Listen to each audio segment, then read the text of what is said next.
अस्सलामुअलैकुम dear students, welcome to my YouTube channel. मैं हूं जुनेद अशरफ और पिछले लेक्चर में हमने टेबल ग्रुप को डिस्कस किया था। आज उसी को फर्दर आगे पढ़ेंगे। और सबसे पहले हमने यहाँ पे एक टेबल इंसर्ट कर लिया और इसमें जैसे ही हमने टेबल इंसर्ट किया हम यहाँ पे कंट्रोल एन करके दोबारा से जो है ना वो टेबल ले लेते हैं इंसर्ट। और टेबल यहाँ से हमने लिया 10/6 का, यानी 10 कॉलम्स और 6 रोज का। और यहाँ से हमने इसको थोड़ा सा बड़ा कर लिया यहाँ से पकड़ के। और इसके बाद हम बात करेंगे आज टेबल के डिज़ाइन और लेआउट टैब के बारे में। तो सबसे पहले हम यहाँ पे डिस्कस करेंगे हेडर रो। हेडर रो को पढ़ने के लिए हम पहले अपने टेबल पे डिज़ाइन या स्टाइल अप्लाई कर लेते हैं। यहाँ से कोई भी स्टाइल हम चूज कर लेते हैं। फॉर एग्जांपल ये हमने स्टाइल ले लिया और इसमें सबसे पहला जो ग्रुप आ रहा है वो आ रहा है टेबल स्टाइल ऑप्शन का। तो टेबल स्टाइल ऑप्शन में आपके पास सबसे पहले हेडर रो को चेक मार्क किया गया है। अगर आप इसको अनचेक कर देंगे तो ये आपकी हेडर रो कलरफुल खत्म हो जाएगी, यानी उसका कलर दूसरी रोज के साथ एक जैसा हो जाएगा। अगर आप इसको दोबारा से उसी तरह हेडर रो अप्लाई करना चाहते हैं तो आप इसको चेक कर देंगे, अदरवाइज अनचेक कर देंगे। फिर टोटल रोज को अगर सिलेक्ट करेंगे, नीचे वाली जो लास्ट रो है वो आपके पास ज़्यादा हाईलाइटेड हो जाएगी। बैंडेड रो, ये बैंडेड रो चेक मार्क अप्लाई हुआ हुआ है तो बैंडेड रो अप्लाई हुई है। और यहाँ पे अगर इसको ख़त्म कर देंगे तो सब रोज एक जैसी हो जाएंगी। इसके बाद इसको, ये हमारे स्टाइल के लिए जो है ना वो चीज़ें यूज़ की जाती हैं। अगर आप जैसा भी स्टाइल रखना चाहते हैं रख सकते हैं। फर्स्ट कॉलम आपके पास यहाँ पे हाईलाइटेड है। अगर आप चाहते हैं ये एक जैसा हो जाए तो आप इसको भी ख़त्म कर सकते हैं। इसके बाद नेक्स्ट हमारे पास है लास्ट कॉलम। लास्ट कॉलम में या फर्स्ट कॉलम में भी आप कलर लेना चाहते हैं तो इस तरह आपका टेबल डिज़ाइन या टेबल स्टाइल बन जाएगा। इसके बाद बैंडेड कॉलम है। बैंडेड कॉलम आपको इस तरह शो होंगे, एक आपके पास ज़्यादा कलर नज़र आ रहा है और एक कम कलर नज़र आ रहा है। तो इस तरह जो शो होंगे उनको हम बैंडेड कॉलम का नाम देते हैं। इसके बाद यहाँ से आप टेबल स्टाइल कोई और चेंज भी कर सकते हैं जो आप अपनी मर्जी से लेना चाहें। ये भी आप अप्लाई कर सकते हैं, ये भी आप अप्लाई कर सकते हैं, जिस तरह का भी आप चाहें आप अप्लाई कर सकते हैं। इसके बाद नेक्स्ट है हमारे पास शेडिंग। आप अपनी मर्जी से जो है ना वो अपने टेबल को शेड दे सकते हैं। फॉर एग्जांपल हम हेडर रो को अगर कलर चेंज करना चाहें तो यहाँ से जाके आप कलर चेंज भी कर सकते हैं। मिसाल के तौर पे आप जो है ना वो इसका कलर ब्लैक लेना चाहते हैं तो आप इसका हेडर रो का ब्लैक कलर ले सकते हैं। आप फर्स्ट कॉलम का भी जो है ना वो हेडर रो के साथ सेम करना चाहते हैं तो आप फर्स्ट कॉलम का भी यहाँ से सेम कर सकते हैं। ये देखिए आपके पास फर्स्ट कॉलम और फर्स्ट हेडर रो एक जैसी होगी। इसके बाद नेक्स्ट बात करते हैं हम बॉर्डर स्टाइल के बारे में। यहाँ पे हम इसके स्टाइल को सिंपल कर लेते हैं, जिस तरह हमने टेबल इंसर्ट किया था। कंट्रोल-Z करते जाएंगे और आपका टेबल सेम उसी तरह आ जाएगा। इस फॉर्म में हमारे पास टेबल आ गया। अब हम इसके बॉर्डर के बारे में बात करते हैं। यहाँ से कोई भी बॉर्डर स्टाइल चूज करेंगे। यहाँ पे आपके पास थोड़ी सी थिन लाइन है ये आपके पास, और यहाँ पे जो है ना वो आपके पास डबल लाइन है। इनमें से तीनों में से कोई भी आप चूज कर सकते हैं। थिक लाइन अप्लाई करना चाहें, थिन लाइन अप्लाई करना चाहें या डबल लाइन अप्लाई करना चाहें तो कोई भी अप्लाई कर सकते हैं। फॉर एग्जांपल हम यहाँ से कोई भी डबल लाइन सेलेक्ट कर लेते हैं। सेलेक्ट करते ही आपके पास बॉर्डर पेंटर जो है वो एक्टिव हो जाता है। आप बॉर्डर के ऊपर रखते हुए इसको माउस की मदद से ड्रैग करेंगे तो आपके पास ये बॉर्डर अप्लाई हो जाएगा। जैसे फॉर एग्जांपल हमने ये टॉप पे अप्लाई कर दिया, इसके बाद हम लेफ्ट साइड पे अप्लाई करना चाहते हैं तो लेफ्ट साइड पे अप्लाई कर दें, और बॉटम पे अप्लाई करना चाहते हैं तो बॉटम पे अप्लाई कर दें, और राइट साइड पे अप्लाई करना चाहते हैं तो राइट साइड पे अप्लाई कर दें। ये माउस की मदद से आप यहाँ से इसको ड्रा कर सकते हैं। अच्छा, इसके बाद अगर आप इसका कलर चेंज करना चाहते हैं तो आप यहाँ से कलर भी चेंज कर सकते हैं। फॉर एग्जांपल हम यहाँ से ग्रीन कलर को सिलेक्ट कर लेते हैं तो आप ग्रीन कलर का बॉर्डर अगर लगाना चाहते हैं तो आप इसके ऊपर रखेंगे और इसको ड्रैग कर देंगे तो आपके पास ये कलर ग्रीन हो जाएगा आपके बॉर्डर का। इसी तरह यहाँ से जो है ना वो मजीद बॉर्डर स्टाइल भी आपके पास आ रहे हैं। यहाँ से आप कोई और बॉर्डर स्टाइल चूज कर लें। फॉर एग्जांपल हम यहाँ से ये वाला बॉर्डर स्टाइल चूज कर लेते हैं और यहाँ से आके इसको फिर ड्रैग करेंगे पकड़ के और ये आपके पास ड्रा हो जाएगा। ये भी ड्रा हो जाएगा, ये भी ड्रा हो जाएगा यहाँ तक। और ये इसके बाद सिर्फ आउटलाइन नहीं बल्कि आप आउटसाइड के अलावा इनसाइड भी इसको ड्रा कर सकते हैं जहां जहां ड्रा करना चाहे। ये देखें। अच्छा, इसके बाद नेक्स्ट हमारे पास यहाँ पे ये इसकी विड्थ है जो आपका बॉर्डर है। यहाँ से आप अगर विड्थ को चेंज करना चाहते हैं, सबसे पहली है जो सबसे स्मॉल यूज़ की जाती है वो 1/4 है, और इसके बाद 1/2 है, 3/4 है, 1 पॉइंट है, और 1 × 1/2 पॉइंट है, 2 × 2/4 पॉइंट है, इसी तरह 3 पॉइंट, और मैक्सिमम 4 × 1/2 पॉइंट है। तो आप जो भी सिलेक्ट करें यहाँ से वही आपकी बॉर्डर की विड्थ यहाँ पे अप्लाई हो जाएगी। फॉर एग्जांपल हम इस पे जो है ना वो ये वाली अप्लाई करते हैं, ये 1 पॉइंट। ये देखें, बॉर्डर आपका सेम है, ये भी आपके पास वही स्टाइल है, ये भी वही स्टाइल है, सिर्फ इसकी विड्थ चेंज करने की वजह से आपको ये इस तरह नजर आ रहा है और ये इस तरह नजर आ रहा है। इसके बाद Ctrl+Z करते हैं हम, दोबारा अपने टेबल को सिंपल फॉर्म में लेके जाते हैं जैसे हमारे पास पहले था, और यहाँ से हम बॉर्डर्स के बारे में पढ़ेंगे कि अगर आप ऑटोमेटिकली ओवरऑल पूरे टेबल के ऊपर बॉर्डर लगाना चाहते हैं तो वो आप कैसे अप्लाई करेंगे। यहाँ से हम कोई भी बॉर्डर स्टाइल ले लेते हैं, फॉर एग्जांपल यहाँ से ये वाला स्टाइल हम चूज कर लेते हैं। इसके बाद बॉर्डर्स पे आएंगे और यहाँ पे आके ऑल बॉर्डर अप्लाई कर देंगे पूरे टेबल को सेलेक्ट करके, तो आपके पास यहाँ पे ये पूरे टेबल पे अप्लाई हो जाएगा। अगर आप फॉर एग्जांपल सिर्फ आउटसाइड पे अप्लाई करना चाहते हैं तो आप यहाँ से बॉर्डर को सिलेक्ट करेंगे और आउटसाइड बॉर्डर को सिलेक्ट कर देंगे और आपका बॉर्डर अप्लाई हो जाएगा। तो इस तरीके से आप यहाँ से भी अप्लाई कर सकते हैं, बॉर्डर पेंटर से भी अप्लाई कर सकते हैं, जिस तरह भी करना चाहें इसको यूज कर सकते हैं। यहाँ से इसका स्टाइल चेंज कर सकते हैं, यहाँ से इसकी विड्थ को चेंज कर सकते हैं, यहाँ से इसके कलर को चेंज कर सकते हैं, और ये सिंपल जो आपके पास सिंगल लाइन या डबल लाइन है उसको भी आप चूज कर सकते हैं। ये थी हमारे पास टेबल ग्रुप की डिजाइन टैब, और इसके बाद हम पढ़ेंगे लेआउट टैब के बारे में। लेआउट टैब में सबसे पहला जो ऑप्शन आ रहा है वो आपके पास आ रहा है सिलेक्ट का, जो कि टेबल ग्रुप में है। तो यहाँ से हम सिलेक्ट ऑप्शन को देखेंगे, जिस सेल में आप मौजूद हैं, फॉर एग्जांपल हम इस सेल में अगर मौजूद हैं तो हम इस सेल को अगर सिलेक्ट करना चाहें तो हम यहाँ पे आएंगे सिलेक्ट पे और सिलेक्ट सेल करेंगे तो ये वाला सेल सिलेक्ट हो जाएगा।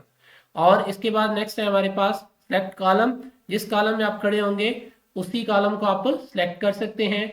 अगर आप रो को सिलेक्ट करना चाहते हैं तो किसी एक रो में अपना कर्सर ले आए और यहाँ पे आके सिलेक्ट रो करेंगे तो आप उसी रो को सिलेक्ट कर सकते हैं। इसके बाद नेक्स्ट हमारे पास अगला ऑप्शन आ रहा है सिलेक्ट टेबल। अगर पूरे टेबल को सिलेक्ट करना है तो आखिरी ऑप्शन को यूज करेंगे और सिलेक्ट टेबल कर लेंगे। इसके बाद नेक्स्ट हमारे पास है ग्रिड लाइंस का। ग्रिड लाइन हम यहाँ से नहीं बल्कि व्यू से अप्लाई करते हैं, यहाँ पे आएंगे और यहाँ पे आके ग्रिड लाइन अप्लाई कर लेंगे। इसके बाद आपने दोबारा लेआउट में जाना है और यहाँ पे आपके पास प्रॉपर्टीज आ रही हैं। यहाँ पे आपके पास ये जो लाइनें आपको नजर आ रही हैं ये टेक्स्ट टेबल के साथ टेक्स्ट अप्लाई करने के लिए यूज होती हैं। तो यहाँ पे हम कोई भी टेक्स्ट ले लेते हैं, अपने टेबल को थोड़ा सा छोटा कर लेते हैं यहाँ से, और यहाँ पे आके हम कोई भी टेक्स्ट अप्लाई करते हैं, RAND Shift 90, आप यही वाला टेक्स्ट ले लें और सिर्फ टेक्स्ट को हम सेलेक्ट करेंगे, यहाँ पे आएंगे और Ctrl+C कर लें और Ctrl+V कर लें। यहाँ पे Ctrl+V और Ctrl+C और Ctrl+V किया, हम टेक्स्ट ज़्यादा हो गया, और यहाँ पे हम आएंगे टेबल के अंदर क्लिक करेंगे तो आपके पास लेआउट टैब आ जाएगा, और लेआउट टैब में जाके आपने प्रॉपर्टीज को सेलेक्ट करना है। यहाँ से आप कोई भी अगर स्टाइल सेलेक्ट करेंगे यानी अलाइनमेंट के हवाले से तो आपका टेक्स्ट उसी पोजीशन में आ जाएगा जिस पोजीशन को आप सेलेक्ट करेंगे। फॉर एग्जांपल हम अराउंड को सिलेक्ट करते हैं और यहाँ पे ओके कर देते हैं, तो इस तरह आपका टेक्स्ट आपके टेबल के साथ अलाइन हो जाएगा। इसी तरह आप कोई और स्टाइल लेना चाहते हैं, आप यहाँ से ये वाला स्टाइल, अगर दोनों साइडों पे आप टेक्स्ट देखना चाहते हैं टेबल के तो आप इसको भी ओके कर सकते हैं, दोनों साइडों पे आपको टेक्स्ट नजर आएगा। तो इस तरह आप अपने टेबल को टेक्स्ट के साथ यूज कर सकते हैं, अलाइन कर सकते हैं। अगर आप अपने टेबल को मजीद बड़ा करना चाहते हैं तो आप यहाँ पे ड्रा टेबल के ऑप्शन को यूज करें और यहाँ पे जो है ना वो अगर बाहर की तरफ कोई भी लाइन आपने बढ़ानी है तो आप यहाँ पे बढ़ा सकते हैं, क्योंकि बाहर आउटलाइन बॉर्डर जो है वो हमारा इसी स्टाइल का था, तो उसने ये जो नई रो दी है वो भी उसी स्टाइल में आ जाएगी। हम यहाँ से Ctrl+Z करते हैं, इसको वापस कर ले जाते हैं और इसके बाद यहाँ पे रेजर पे आएंगे, और आपने अगर किसी रो को या किसी कॉलम वाली लाइन को ख़त्म करना है तो उसके ऊपर आके जस्ट आपने लेफ्ट क्लिक करनी है माउस से, तो आपकी वो लाइन रेज हो जाएगी। रेजर का ये मकसद होता है, आप जो भी लाइन रेज करना चाहते हैं यहाँ से कर सकते हैं। इसके नीचे रेज होने के बाद जो आपको लाइन नज़र आ रही है इसको हम ग्रिड लाइन बोलते हैं। ये आपको नज़र आती रहेगी, लेकिन ये प्रिंट में आपको नज़र नहीं आएगी अगर आपने इसका प्रिंट देना हो या प्रिंट लेना हो। ठीक है, तो जो आप रेज कर देंगे वो ख़त्म हो जाएगी, आपको प्रिंट लेआउट में नज़र नहीं आएगी। हम कंट्रोल जी करते हैं, अपने टेबल को कंप्लीट कर लेते हैं दोबारा से, और फिर हम बात करेंगे डिलीट ऑप्शन की। तो डिलीट ऑप्शन में आपके पास सबसे पहला ऑप्शन आ रहा है सेल का, डिलीट सेल्स। तो यहाँ पे हम इस सेल में खड़े हैं, जो सेल आपको सिलेक्टेड नजर आ रहा है, तो डिलीट सेल्स करेंगे। यहाँ पे वो पूछ रहा है शिफ्ट सेल्स लेफ्ट, तो हम इसी को सिलेक्ट रहने देते हैं और ओके कर देते हैं। तो यहाँ पे देखें कि आपके जो सेल्स है वो लेफ्ट साइड पे मूव हो चुके हैं, जो सेल यहाँ पे था वो डिलीट हो चुका है। हम कंट्रोल डी करते हैं, इसको दोबारा वापस ले आते हैं और फिर हम डिलीट को करते हैं डिलीट कॉलम। अगर आपको कॉलम डिलीट करेंगे, जो आपके पास सिलेक्टेड कॉलम है यानी जिसमें आपका कर्सर मौजूद है, मिसाल के तौर पे ये वाला हम सेलेक्ट कर लेते हैं सेल और यहाँ पे आएंगे तो डिलीट कॉलम करेंगे, तो ये वाला कॉलम आपका डिलीट हो जाएगा जिसमें कर्सर आपका मौजूद था। अगर आप रो को डिलीट करना चाहते हैं तो आप जिस रो में मौजूद होंगे वही रो आपकी डिलीट होगी। इसके बाद अगर पूरे टेबल को डिलीट करना चाहते हैं तो आपका पूरा टेबल भी डिलीट हो जाएगा। कंट्रोल जी से हम अपने टेबल को वापस ले आते हैं और इसके बाद फिर लेआउट पे जाएंगे और इंसर्ट अबव, यहाँ पे आपको ये ऑप्शन जो नजर आ रहा है ऊपर की तरफ एरो लगा हुआ, ये रो को इंडिकेट कर रहे हैं। यानी अगर आपने रो को इंसर्ट करना है ऊपर की तरफ, इंसर्ट अबव, तो आप ये वाला ऑप्शन यूज करेंगे। इंसर्ट बिलो, अगर रो नीचे आपने किसी रो के लेके आनी है तो फिर हम इस ऑप्शन को यूज करेंगे। तो दोनों में से फॉर एग्जांपल आप पहली जो है ना वो रो के ऊपर एक रो लेके आना चाहते हैं तो आप इंसर्ट अबव करेंगे, यहाँ पे एक रो नई ऐड हो जाएगी। ये आपको जो सिलेक्टेड रो नजर आ रही है ये नई रो ऐड हो चुकी है। अगर आप अपनी किसी भी रो के नीचे जो है ना वो नई रो लेना चाहते हैं तो आप यहाँ पे आएंगे, इंसर्ट बिलो करेंगे तो यहाँ पे नई रो इंसर्ट हो जाएगी। उसके बाद अगर आप किसी भी जगह पे कॉलम को इंसर्ट करना चाहते हैं, ये जो आपको नजर आ रहा है वर्टिकल शेप में ये कॉलम इंसर्ट होगा और ये जो एरो की पोजीशन है ये बता रही है कि लेफ्ट साइड पे अगर आप किसी कॉलम के लेना चाहते हैं तो आप इसको सिलेक्ट करेंगे, और ये आपको शो करवा रहा है कि अगर आप राइट साइड पे किसी कॉलम के लेना चाहते हैं तो आप इसको सिलेक्ट करेंगे।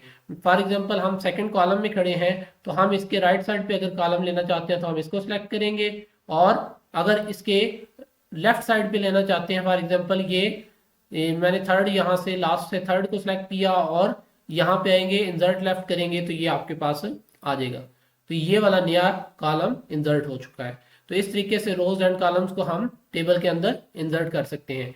नेक्स्ट हमारे पास ऑप्शन है मर्ज सेल्स का। मर्ज सेल्स अभी एक्टिव नहीं है, लेकिन जब हम सेल्स को सिलेक्ट करेंगे जिनको हमने मर्ज करना है, मर्ज करने का मतलब है कि हम सेल्स को इकट्ठा कर देंगे, उसको एक ही रो में चेंज कर देंगे। तो आप मर्ज सेल्स को यहाँ से सिलेक्ट कर लेते हैं और सिलेक्ट करने के बाद आप इसको हेडिंग बनाना चाहें या कुछ भी यहाँ पे राइट करना चाहें लिख सकते हैं विदाउट कॉलम्स, विदाउट सेल्स।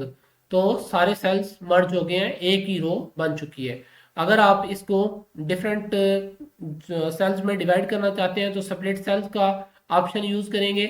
यहाँ पे वो आपसे पूछेगा कि आपने कितने कॉलम इसमें इंसर्ट करने हैं, कितनी रोज इंसर्ट करनी है। आप उसको बताएं कि यहाँ पे 2 रोज मैंने इंसर्ट करनी है और 5 कॉलम लेने हैं, तो आपके पास 2 रोज और 5 कॉलम आपको दे देगा। ये देखें यहाँ पे जैसे हम आईडी कार्ड नंबर वगैरह लिखना हो, फोन नंबर लिखना हो, तो उसके लिए हमें छोटे छोटे सेल्स की जरूरत पड़ती है। तो इस तरह जो है ना वो आप उसके छोटे छोटे सेल ड्रा कर सकते हैं टेबल को यूज करते हुए। तो ये आपके पास सेपरेट सेल्स किसी भी सेल को मजीद छोटे सेल्स में डिवाइड करने के लिए यूज किया जाता है। मर्ज सेल्स सेल्स को इकट्ठा करने के लिए यूज किया जाता है। उसके बाद सेपरेट टेबल है, कंट्रोल जी करेंगे, हमारे पास वही मर्ज सेल्स का ऑप्शन आ जाएगा। अगर आप ये हेडिंग वाला हिस्सा अलग करना चाहते हैं, नीचे वाला टेबल अलग करना चाहते हैं, तो आप सेपरेट टेबल के ऑप्शन को यूज करेंगे तो आपके पास इस तरह आपका टेबल शो होगा। यहाँ पे आप हेडिंग ऐड कर सकते हैं और नीचे वाले टेबल में कोई भी एंट्री, कोई भी नंबर्स या कोई भी सीक्वेंस बनाना चाहें तो वो बना सकते हैं। इसके बाद लेआउट ऑप्शन में नेक्स्ट है हमारे पास ऑटो फिट। ऑटो फिट में क्या होता है जी, हम कंट्रोल एन करके न्यू टेबल ले लेते हैं यहाँ से, और यहाँ से हम ले लेते हैं जी 4 कॉलम और 6 रोज को इंसर्ट कर लिया और इसके बाद यहाँ पे जो है ना वो हम नाम लिख लेते हैं। फॉर एग्जांपल यहाँ पे हमने लिखा अली, टैब की से नेक्स्ट में चले जाएंगे, उमर, नेक्स्ट, इसके बाद लिखें हैदर, नेक्स्ट हमारे पास है यहाँ पे कर लें जी आमिर। तो ये 4 नाम मैंने लिख दिए और यहाँ पे नेक्स्ट हमारे पास जो ऑप्शन आ रहा था वो था ऑटो फिट। तो ऑटो फिट में ये देखें यहाँ पे ये जो अली, उमर, हैदर, आमिर लिखा हुआ है इसको हम बोलते हैं कंटेंट। वो सबसे पहला जो ऑप्शन दे रहा है वो कह रहा है auto fit to content. Table को हमने ऑटो फिट टू अगर कंटेंट करवाना है तो इस ऑप्शन को सिलेक्ट करेंगे और ये आपके कंटेंट के मुताबिक फिट हो जाएगा, यानी जिसमें जितना बड़ा नाम या जितना बड़ा आपने टेक्स्ट लिखा होगा उसकी विड्थ को उतना ही क्लोज कर देगा। इसके बाद हम नेक्स्ट ऑप्शन यूज करते हैं वो है ऑटो फिट टू विंडो। ये जो आपको नजर आ रहा है एरिया, ये इसकी ओवरऑल विंडो है। अगर हम उसके विंडो के मुताबिक उसको ओपन करवाना चाहते हैं तो आप इस तरह ओपन करवा सकते हैं। और इसके बाद नेक्स्ट है हमारे पास फिक्स्ड कॉलम विड्थ। तो फॉर एग्जांपल यहाँ पे देखें कि हम ऑटो फिट टू कंटेंट करते हैं, यहाँ पे जैसे ही हम इसके आगे कुछ लिखने की कोशिश करेंगे, आमिर इकबाल अगर पूरा मैं लिखता हूँ तो वो आगे जा रहा है, लेकिन हम यहाँ पे इसको खत्म करते हैं। खत्म करने के बाद हम यहाँ पे ये वाला ऑप्शन सेलेक्ट कर लेते हैं फिक्स्ड कॉलम विड्थ को। तो यहाँ पे जैसे ही हम इकबाल लिखने की कोशिश करेंगे वो बजाय आगे जाने के वो नीचे की तरफ मूव होगा, यानी रो की हाइट बढ़ेगी, कॉलम की विड्थ हमने फिक्स कर दिया, वो चेंज नहीं होगी। तो इस तरीके से जो है ना वो आप अपने टेक्स्ट को टेबल के अंदर एडजस्ट करवा सकते हैं जिस तरह भी आप करवाना चाहें, ऑटो फिट टू कंटेंट के जरिए, ऑटो फिट टू विंडो के जरिए या फिक्स्ड कॉलम विड्थ के जरिए। जिस तरह भी आप ये वाला ऑप्शन यूज करना चाहें आप कर सकते हैं इन तीनों में से। इसके बाद नेक्स्ट हमारे पास है, अगर हम इसको ऑटो फिट टू विंडो कर देते हैं दोबारा यहाँ पे आ जाएंगे और इसको आप ओवरऑल सेलेक्ट कर लेंगे। सेलेक्ट करने के बाद ये आपके पास रो हाइट है। अगर आप रो हाइट इकट्ठी बढ़ाना चाहते हैं सारी रोज की तो ये देखें यहाँ पे आपको बढ़ती हुई नजर आएगी, कम होती नजर आएगी। यहाँ से हम बढ़ा सकते हैं ऊपर से और नीचे से इसको कम कर सकते हैं। इसके बाद अगर आप कॉलम की विड्थ को बढ़ाना चाहते हैं तो आप यहाँ से जो है ना वो कॉलम की विड्थ को भी बढ़ा सकते हैं, कम कर सकते हैं। लेकिन यहाँ पे हमारे पास क्योंकि हमने auto fit to window apply किया हुआ था इसलिए यहाँ पे ये नहीं होगा। हम किसी और टेबल पे अप्लाई कर लेते हैं, कंट्रोल एन करते हैं, यहाँ पे आ जाए इंसर्ट पे आ जाएंगे और यहाँ पे जैसे ही हम इसको सिलेक्ट करेंगे तो ये देखिएगा हम यहाँ पे आएंगे लेआउट पे और इसको अप्लाई करने की कोशिश करेंगे, ये बढ़ गई, इसकी कॉलम विड्थ भी बढ़ रही है और कम हो रही है। इसी तरीके से आप रो की हाइट को कम ज़्यादा कर सकते हैं और कॉलम की विड्थ को कम ज़्यादा कर सकते हैं। और फॉर एग्जांपल नेक्स्ट हम अगर बात करते हैं कि हमने अगर टेबल को ड्रा कर लिया, मजीद टेबल ड्रा कर लें कंट्रोल एन करके, यहाँ पे जो है ना वो ड्रा टेबल के ऑप्शन से जाके आप यहाँ पे कोई भी टेबल लेते हैं, आपने अपनी रिक्वायरमेंट के मुताबिक टेबल ड्रा करना था। यहाँ पे क्योंकि इसका हमने डिज़ाइन चेंज किया हुआ है तो अगर आप चेंज करना चाहते हैं तो चेंज भी कर सकते हैं, कोई ऐसा इशू नहीं है। यहाँ पे हम सिंपल जो है ना वो लाइन ले लेते हैं, बॉर्डर स्टाइल में जाके ये वाली लाइन अप्लाई कर लें और यहाँ पे इसको सिलेक्ट कर लें। सिलेक्ट करने के बाद हमारे पास ऑल बॉर्डर कर दें यहाँ पे, ठीक है, ये अप्लाई हो गया। और यहाँ पे जो है ना वो लेआउट में आए, दोबारा ड्रा टेबल को सिलेक्ट करें और यहाँ पे हम ड्रा करते जा रहे हैं, सॉरी यहाँ पे सिर्फ आप लाइन को ड्रा करें। एक ये लाइन आ गई, दूसरी लाइन आ गई, तीसरी लाइन आ गई और चौथी लाइन आ गई। ये लाइनें हमारे पास बराबर नहीं है, कोई कम लग गई है, कोई ज़्यादा लग गई है, तो इनको एडजस्ट करने के लिए हमारे पास डिस्ट्रीब्यूट रो का ऑप्शन मौजूद है। तो आप इसको जो है ना वो यहाँ पे सेलेक्ट करेंगे, पूरे टेबल को सेलेक्ट करने के बाद आप डिस्ट्रीब्यूटेड रो करेंगे। डिस्ट्रीब्यूट रो किया तो आपकी रो इक्वल हो गई है।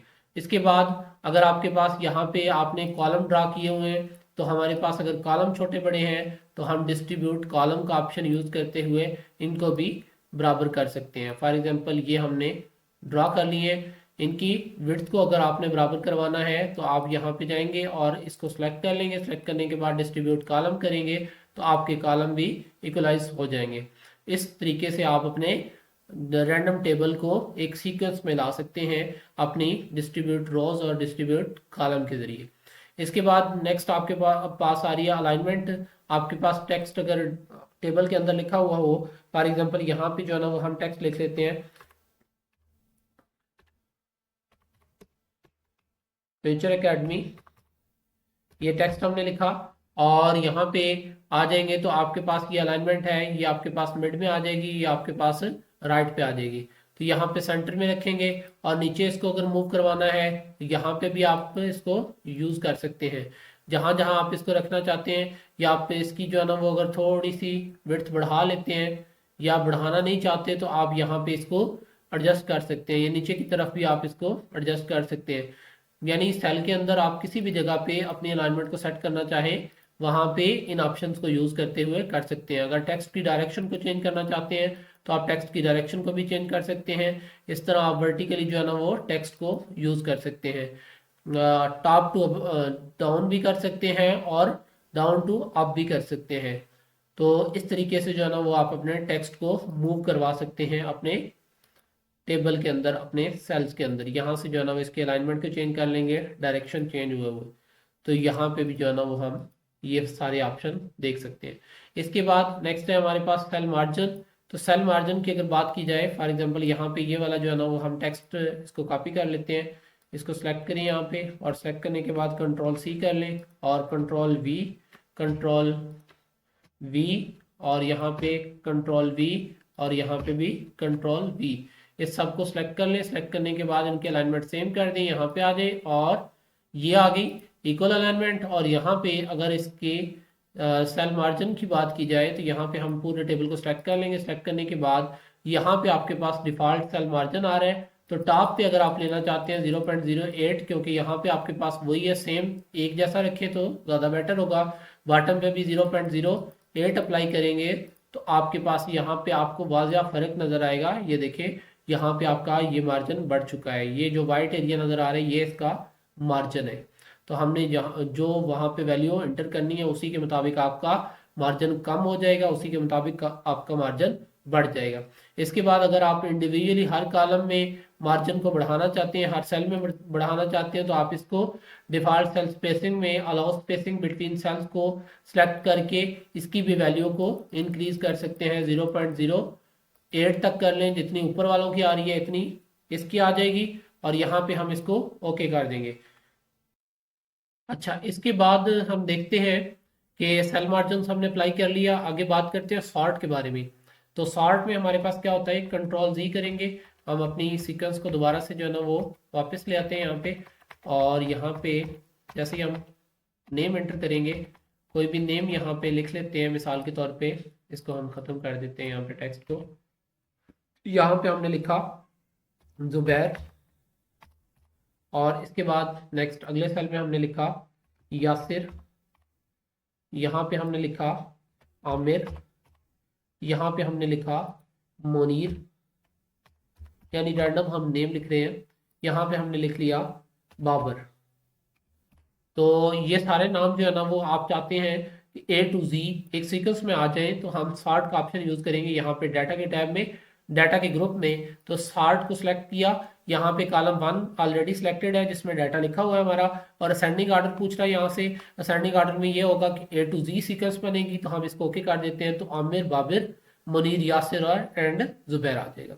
अच्छा, इसके बाद अगर आप इसको असेंडिंग ऑर्डर की बजाय डिसेंडिंग ऑर्डर में देखना चाहते हैं तो डिसेंडिंग को सिलेक्ट कर देंगे, ओके कर देंगे, तो जी से ए तक जो है ना वो सीक्वेंस आपकी सीधी हो जाएगी। इसी तरह आप नंबर्स की सीक्वेंस बना सकते हैं, आप अल्फ़ाबेट्स की सीक्वेंस बना सकते हैं, नेम्स की सीक्वेंस बना सकते हैं। इसके बाद नेक्स्ट आपके पास ऑप्शन है रिपीट हेडर रो का। तो यहाँ पे हम इंसर्ट करेंगे टेबल को और इंसर्ट ऑप्शन में जाएंगे। यहाँ पे आप 5 कॉलम रहने दें और यहाँ पे कम से कम 200 जो है ना वो रोज ऐड कर लेते हैं। रोज ऐड करने के बाद आप यहाँ पे जो है ना वो कोई भी एंट्री कर लेते हैं। फॉर एग्जांपल आपने यहाँ पे को नाम लिखे हुए हैं अली, आमिर, अकबर और आसिफ, और यहाँ पे हम कर लेते हैं हैदर। और ये आपको बताया जा रहा है कि इनकी एक लिस्ट क्रिएट करनी है और लिस्ट बहुत बड़ी आपने बनानी है। तो उसमें ये कहा जाता है कि आपके पास का हेडर रो जो है वो हर पेज पे अलग अलग आनी चाहिए। तो हम लेआउट ऑप्शन में जाके यहाँ पे जो है ना वो रिपीट हेडर रोज का अगर ऑप्शन यूज करेंगे तो हर पेज पे यहाँ पे देखेंगे 5 पेजेस हमने ऐड कर दिए और हर पेज पे आपके पास हेडिंग नहीं आ रही। ये देखें यहाँ पे भी खाली, ये भी खाली। अगर हम इसको सेलेक्ट कर देंगे तो आपके पास हर पेज पे ये वाली सेम आपकी हेडिंग अप्लाई हो जाएगी। ये चेक करें, यहाँ पे नीचे वाले सेकंड पेज पे आ गई, थर्ड पेज पे, फोर्थ पेज पे, जितने पेजेस आप ऐड करते जाएंगे उतने पेजेस पे आपकी ये हेडिंग ऐड होती जाएगी। इसके बाद नेक्स्ट आपके पास ऑप्शन है कन्वर्ट टू टेक्स्ट। अगर आप टेक्स्ट में कन्वर्ट करना चाहते हैं अपने टेबल को तो आप यहाँ पे इसको सेलेक्ट करेंगे। वो पूछ रहा है यहाँ पे टैब्स रखनी है, कॉमास रखने हैं अपने टेक्स्ट के दरमियान, तो आप यहाँ पे कोई भी सेलेक्ट कर सकते हैं, या यहाँ पे अदर्स में भी जाके जो है ना वो आप कोई भी चूज कर सकते हैं। लेकिन हम यहाँ पे कॉमर्स को सिलेक्ट कर लेंगे, ओके करेंगे, तो आपके सारा जो टेक्स्ट था वो कॉमर्स से अलग अलग हो जाएगा। तो यहाँ पे भी आपको कॉमर्स नजर आ रहे हैं, क्योंकि पहली जो आपकी हेडर रो थी उसमें आपके चार कॉमर्स आ रहे हो, तो नीचे भी हर रो में 4 कॉमर्स आपको नजर आएंगे। और इसको अगर आप दोबारा से चेंज करना चाहते हैं तो आप इंसर्ट ऑप्शन में जाएंगे और यहाँ पे जाके आप इसको कन्वर्ट टेक्स्ट टू टेबल करेंगे। यहाँ पे वो आपसे पूछेगा आपके 5 कॉलम थे और 200 रोज थी, और यहाँ पे ऑटो फिक्स्ड कॉलम विड्थ और यहाँ पे कॉमा से अलग अलग हुआ था, और इसको ओके कर देंगे तो आपका टेबल दोबारा से उसी शेप में आ जाएगा जिस शेप से हमने उसको चेंज किया था। नेक्स्ट हमारे पास अगला ऑप्शन है फार्मूलाज का। यहाँ पे फॉर एग्जांपल हम कंट्रोल एन करते हैं और कोई और टेबल इंसर्ट कर लेते हैं। इंसर्ट करने के बाद आपके पास यहाँ पे अगर कोई डाटा आपने लिखा हुआ, फॉर एग्जांपल यहाँ पे हम नंबर लिख लेते हैं जी, यहाँ पे कोई भी नंबर लिख लें, फॉर एग्जांपल आप रैंडम कोई भी नंबर ले लें यहाँ पे भी और यहाँ पे भी। यहाँ आप चाहते हैं इनको ऐड करना, तो यहाँ पे अगर आपने सम करना है तो लेआउट में जाके यहाँ पे फार्मूला का ऑप्शन यूज करेंगे और ये सम अबव आपको नजर आ रहा है, यहाँ पे आप सिर्फ इसको ओके कर देंगे तो ये सबको ऐड करके आपको आंसर दे देगा। अगर आपने यहाँ पे जो है ना वो अगले हम कॉलम में ये वैल्यू कॉपी कर लेते हैं, कॉपी करने के बाद यहाँ पे पेस्ट करेंगे और यहाँ पे आके अगर आप इसकी एवरेज निकालना चाहते हैं तो आप सम की जगह पे जस्ट एवरेज को चेंज कर देंगे तो आपकी नंबर्स की एवरेज आपके पास निकल आएगी। यहाँ पे हम जस्ट चेंज करेंगे फार्मूला, यहाँ से आपने चेंज करना है। इसमें सिंपल फार्मूले जो है ना वो हम लगा सकते हैं, ज़्यादा फार्मूला का काम हम एक्सेल पे ही करते हैं। आप इसको ओके करेंगे तो आपके पास इसकी एवरेज निकल आएगी। अगर आप इन नंबर्स का प्रोडक्ट लेना चाहते हैं तो आप दोबारा यहाँ पे नेक्स्ट कॉलम में नंबर ले लें और यहाँ पे आके इसको फार्मूला सेलेक्ट करेंगे और यहाँ पे आके इसको सम की जगह पे हम इसको प्रोडक्ट में चेंज कर देते हैं। प्रोडक्ट में जैसे ही चेंज करेंगे तो आपके पास ये सब नंबर्स को मल्टीप्लाई करवा के आपको ये आंसर दे देगा। यानी इसने पहले को दूसरे से मल्टीप्लाई करवाया और जो आंसर आया उसको तीसरे के साथ मल्टीप्लाई करवा के ये आपको आंसर दे दिया। तो ये थी हमारे पास टेबल की डिजाइन और लेआउट टैब, जिसको हमने मुकम्मल डिटेल के साथ डिस्कस किया।